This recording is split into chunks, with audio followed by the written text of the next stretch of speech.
Hey, it's October, 7 long months since the pandemic officially began.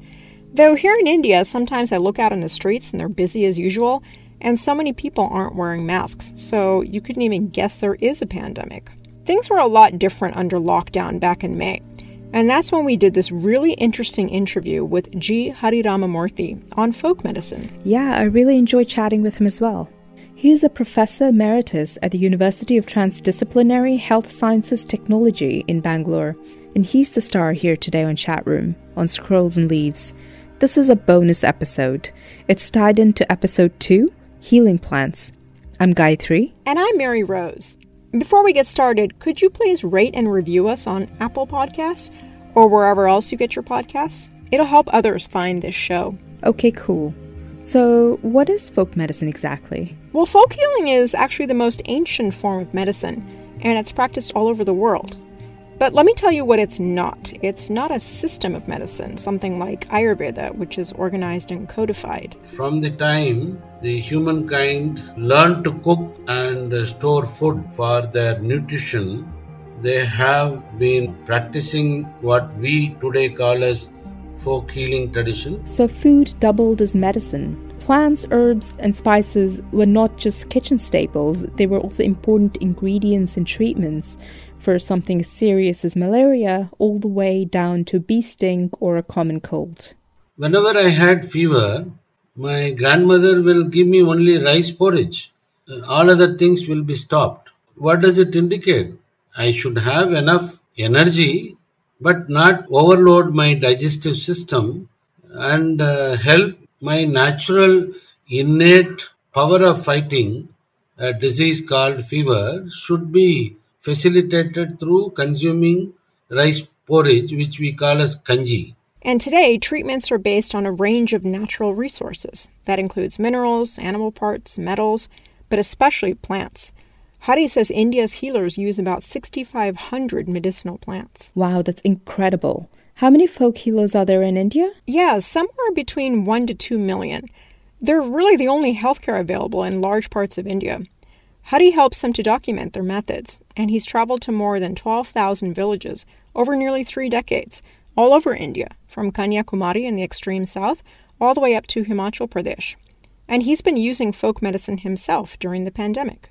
In terms of prevention, they know what are the herbs that they can use to prevent and take care of eye care and nasal care and oral care. For example, I use gingerly oil, sesame oil. A tablespoon of sesame oil, I don't swallow, I put it in my mouth and keep, it is called as mouth pulling or we call it as gargling. So that is a very simple practice that I do every day in the night before I go to sleep. So it is believed that the virus will not disturb me throughout the night. I mean, it's a belief. As I talk, I don't have an evidence to claim a patent on behalf of any of these healers that, they know about the value of this particular sesame oil. But Ayurvedic literatures also recommend this. Are people who want to block or prevent the entry through the nasal route use a drop of coconut oil in each of the nostrils and they do it. I do the sesame oil morning and evening. Morning when I get up, even before I brush my teeth, I do the gargling or what we call as mouth pulling using sesame oil. And also nostrils, 1 drop of coconut oil. In terms of preventing through the eye, we use something called Triphala. It is a medicated powder consisting of 3 ingredients, which we take 1 spoon and boil the water, prepare a decoction, filter it nicely and wash the eyes. But I think across India, they may be practicing several other non-herbal practices like salt water gargling morning and evening. Suppose they can't afford to use the sesame oil for gargling, they will use salt water for gargling. They also use herbal tea They use ginger, they use pepper. In the night, my home we prepare what we call as golden milk. That is milk diluted with equal quantity of water, boiled with a pinch of turmeric and half pinch of pepper powder, and boiled, and I take it, and this is to kind of prevent chances for coughing and related respiratory health care. And for all this, fortunately, even though they are known as grandma's practices at home or common home based practices, which we are using today for prevention of corona related infection, this has been part of our culture. I have used many of these, what I have narrated, from my childhood. So, Hari, for a lot of the healers, medicinal plants are sort of the core thing, and that's how they treat people. Can you talk about the role of medicinal plants, like how many are used and how folk healers access them or find them? So each of these healers use locally available medicinal plants, and there is a understanding among these people that whatever the local ecosystem that we call is a cluster of villages in a given region, and all the health condition that will occur in that region can be treated with locally available plants. I will give you an example which you can understand easily. Neem is used across all the arid regions which is hot, and the health conditions that occur in the arid region, fever, can be healed by using bark of a neem tree. But suppose you go to another region, they will not use the neem bark, they will use something else. I am just giving you another example. The plant which we know as Tinospora cordifolia, it is known as guduchi. It is used for treatment of fever. So for fever alone, these communities that I have related to, they use more than 200 medicinal plants and their parts. So like this, these ethnic communities use around 6,500 medicinal plants in India. These are documented in botanical publications which we call as floristic reportings. Right from the times of Britishers I have seen, they are learnt in botany, the subject of plant science, and the taxonomists that I know, they have told me all these are listed by those people, and anthropologists is another knowledge group that today we know of. They have also documented in anthropological research. So just to conclude that the importance of these medicinal plants for our traditional communities is so important because the knowledge and medicinal plants are available in every village. Across India, we have 6 lakh villages. So each and every village and the communities who live there, they know and they have easy access to this knowledge and the resource across India. But every village doesn't have a doctor. Every village doesn't have similar health facilities that we call as primary health centers, sub-center, community level hospitals, secondary, tertiary care that we now refer to. So even today, I would say 2/3 of India don't have institutional care in their villages. But these plants are there. People which we call as traditional healers are there. And much more importantly, the women who are part of the households, they know many of these plants for their own health care and for the children that they cater to and the elderly people. These are people who may not be able to travel to the nearest town, because that is where you will find a hospital, that is where you will find a health center. As against this, around 2,200 to 500 plants are documented in our textual documents of Ayurveda, Siddha, Unani, Savarikpa, which is practiced by the Tibetans across this side of the Indian Himalayan ranges, as well as the Tibetans on the other side of the Himalaya. And also in homeopathy, and let us not forget, In allopathy also they use, at least I know, I have heard, at least about 200 medicinal plants I have heard from people, because I am not a science student, nor am I a medical practitioner. I have not learnt medicine. I have learnt medicine from my grandmother, and it is because of interest I have been working with these healers and trying to document them and promote them for essentially primary health care.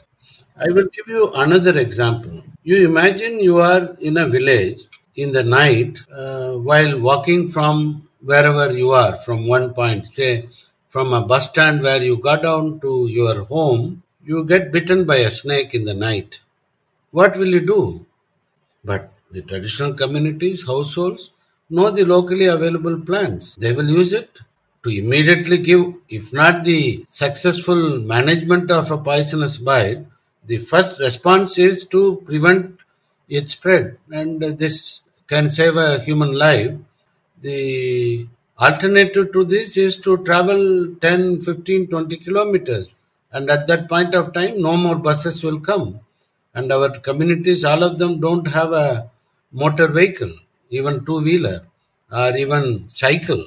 So how do we expect them to go to the nearest hospital and get a antidote, or what we call as antivenomous injection? So this is one important example I could think of to save the lives of people. You have readily available plants and the knowledge both in their villages. So I'm curious, do people come up to you and ask you where's the proof that these things work? And how do you usually respond to that? See, it is a frequently asked question to many healers. But fortunately, in our culture, the healers are recognized in their place of dwelling where they live as a caregiver. So they know their parents have referred to number of lives being saved and number of people with pain being relieved. So this is an experiential knowledge shared across generations and also benefiting communities across generations. So the social legitimacy is what is keeping the folk healing traditions in many parts of the world alive. Because the knowledge system that we refer to as allopathy is, I don't exactly know, not known to our country before the Britishers came. This I can tell with confidence because my mother's uncle told me this. He was a physician practicing allopathy, and his teacher was a Britisher. So the youngest knowledge system in the area of health knowledge, I suppose, is allopathy, and their knowledge is only for last 200 years.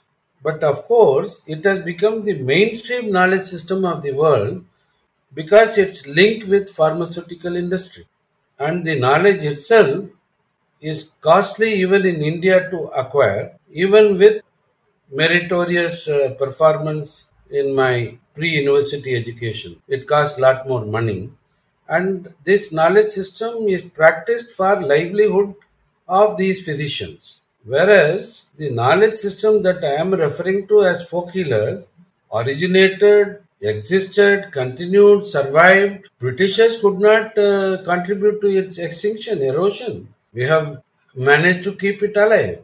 For that matter, even Ayurveda, the codified knowledge system, never got supported by the Britishers who ruled us for nearly 200 plus years. But it is living tradition, and the world is seeking for benefits to heal people from this knowledge system. So the knowledge that we are talking in terms of folk healing traditions is based on our culture, whereas allopathy is not part of our culture. Number one, where does it come from? It comes from my recognition of this knowledge from my grandmother's knowledge and wisdom, and I have experienced it as a young child. I don't have to give an evidence to somebody if he has an issue with my safety and efficacy, is my first response, because I know this knowledge system, it is benefiting me. But of course, we live in a contemporary world where one knowledge system dominates over all other knowledge systems that are traditionally passed on from one generation to another. Now, take an example of what we call as malaria. The healers who used the plant material, cinchona bark, if I remember correctly, in the country, South American country called Peru, from whom the allopathy learnt and converted it into quinine tablet. Even today, cinchona bark is used for malaria, quinine is used for malaria. So, what more evidence are we looking at? Because the birth of allopathy is in traditional knowledge. It didn't come from the sky. So, what is that evidence that the 200-year-old knowledge system is wanting to know to believe in my knowledge system? Whether it is folk or codified knowledge system would be a second level of reply.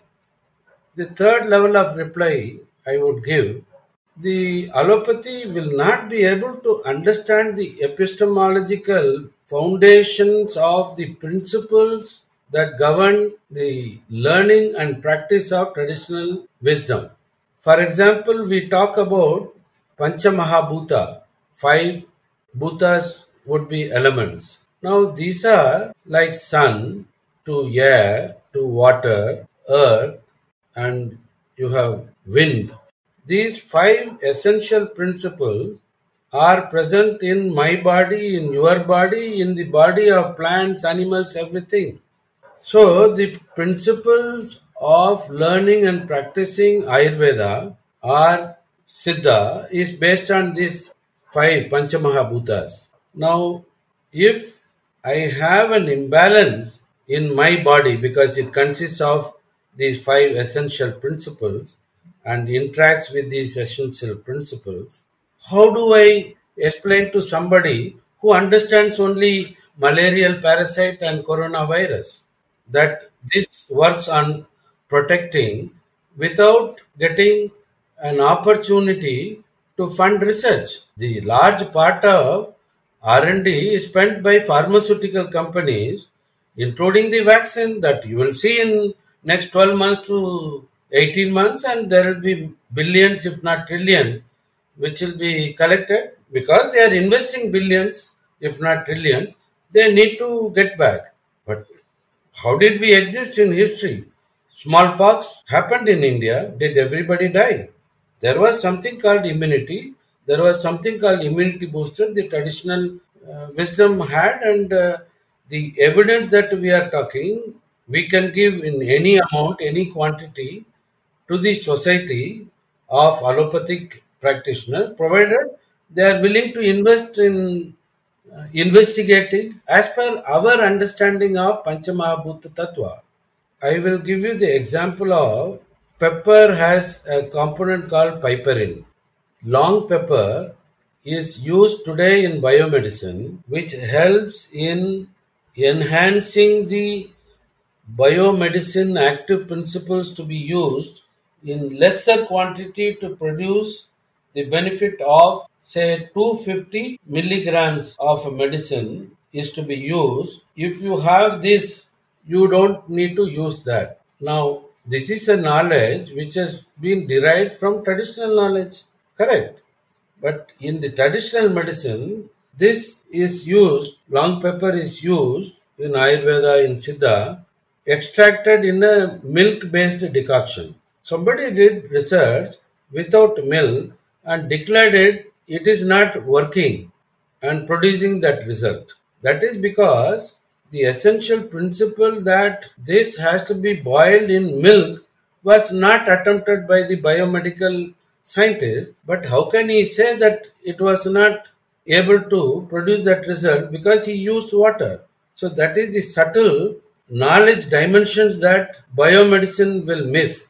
Therefore, we need to use the knowledge and principles that govern the traditional systems of medicine, even in research, which we say the whole systems approach, instead of the approach there where you are looking at micro level, microscopic understanding of nature, the partial understanding of nature. It is difficult to produce evidence just to convince somebody that I am using this warm water and protecting myself against coronavirus because I don't have money and I don't have to prove it to you. I am using it because I want to protect myself.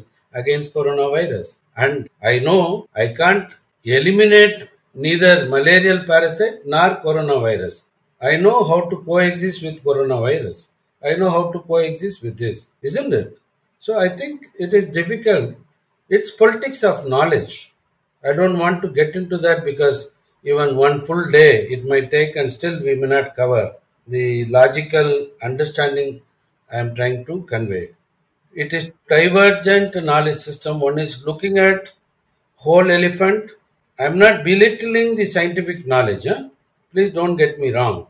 It requires the knowledge of cell, parts of the cell for this human pursuit to further develop. But the evidence of this knowledge cannot be proved by another knowledge system. Both are different in understanding nature. One understands all the five essential elements of nature and its relationship to the life and its functioning and the end of that life.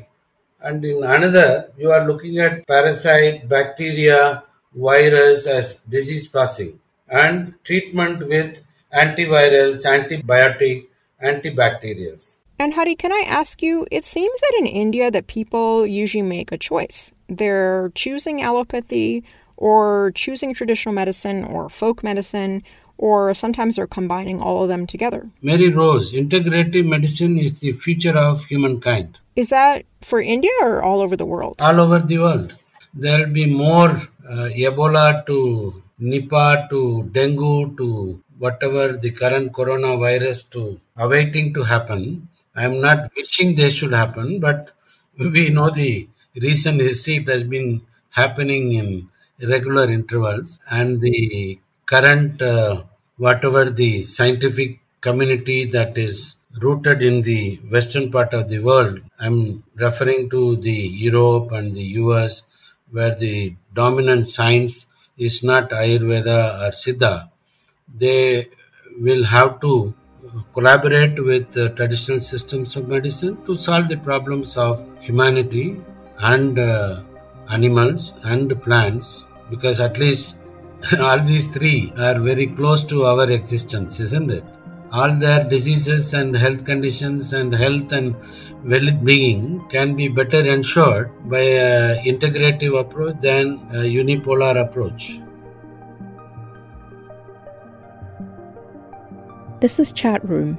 You were listening to G. Hariramamurthi talking about the most ancient medicine, folk healing. Visit scrollsandleaves.com/chatroom3 for the transcript. And we're just getting started, so we'd greatly appreciate your help if you could please tell others about our podcast. Thanks, and stay tuned for our next chat room.